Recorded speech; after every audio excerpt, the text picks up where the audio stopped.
save crypto. It's me. I'm fighting for you. I'm the one out here putting the work in. Devil, you're not important.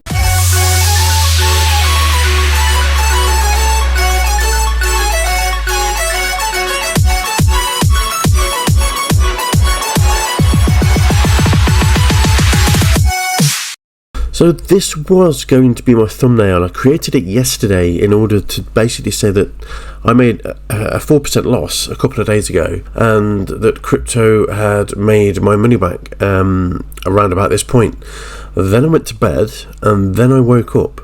I already knew about the Bitboy Crypto rant last week, and I was also going to pitch in about the Silk Road incident. Been an arrest on Silk Road, or the guy who is involved with Silk Road. But then I saw this article: Bitcoin and Ether slide as Protective puts draw demand amid sell-off in FTX's token.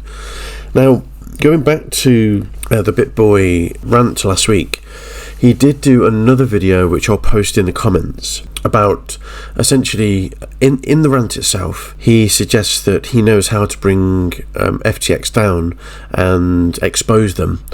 He does a nice polite video about it, about what they're trying to do, that, you know, they're guys in suits who are basically putting down people like Bitboy and myself and the YouTube community for not knowing how to trade. So go and watch that video. This is funny, and Bitboy absolutely loves it. A couple of years ago, I used to rely about 40% of the time on Bitboy's videos. I don't do that anymore. I mainly do my own analysis, my own trades, my own hot picks. I thought his videos were very lengthy, so I just tried to do shortened versions of them.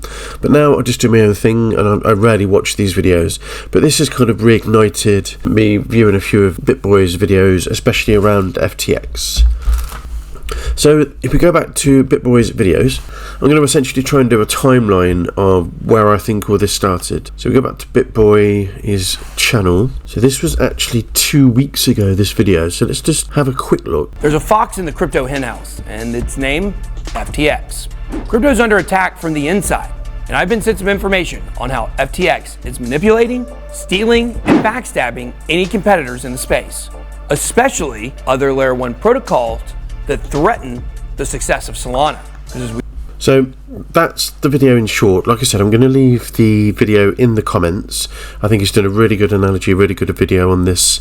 It's worth a watch. It's only a few minutes long, so go and watch that. So that was 2 weeks ago, and this was directly after the meltdown that he had on one of the live streams that caused essentially Bitboy to go trending on Twitter. Then another big player in the space is Altcoin Daily.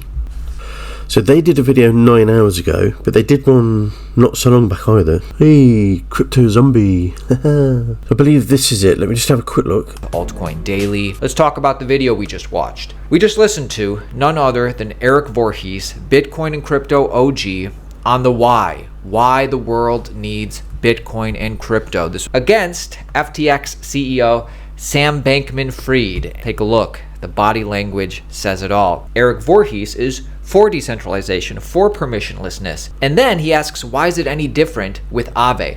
Listen to this. If that did mean that, like, centrally hosted front ends by Americans targeting American retail had to be licensed, I think that could be reasonable. If the question was, let's acknowledge that the email protocol will be permissionless as a protocol. Yep. But it was the law of the land in America that every email front-end provider required KYC from its users. Yep. Because under the justification that we do not want people sending information back and forth with terrorists, yep. Where would you stand on that position? Oh, I'd be strongly against that position. Why? Why would I be against it? Because I think it'd be like against freedom of speech. I think it'd be disenfranchising a lot of people. I think I would not trust in practice that it would do a good job. So I agree with you on all of that. Okay. I'm making a distinction here between, for instance, payments versus like derivatives contract. Why is Aave somehow different than email? So why is it different than email? You argued so well and so passionately to not block email with licensing and KYC. I loved hearing that. Yep. That filled my soul with joy.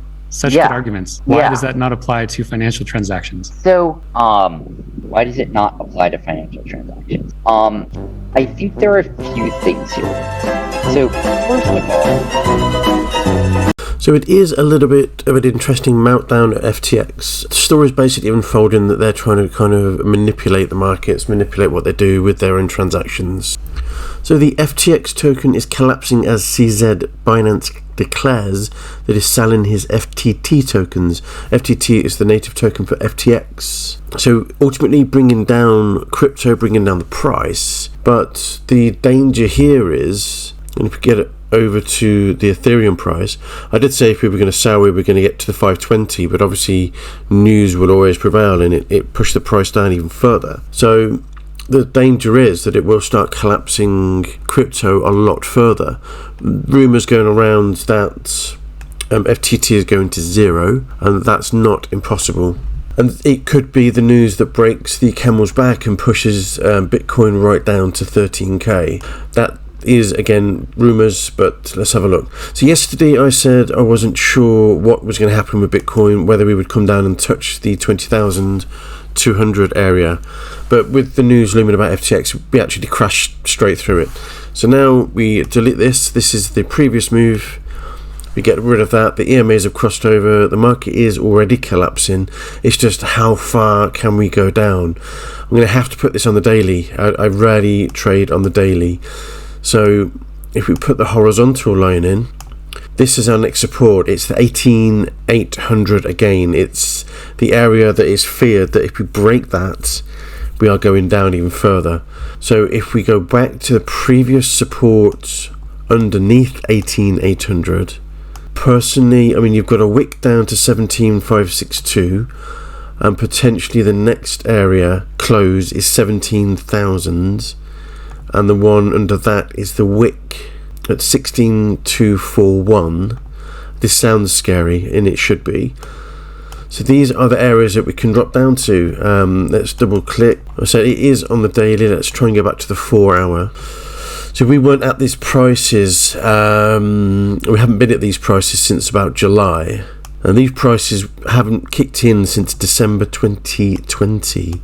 So we've wicked down to there. So the price now, we're sitting right at the top here. We're sitting at 19,700. And the last time we was in this busy area was at 18,800, which is the next support.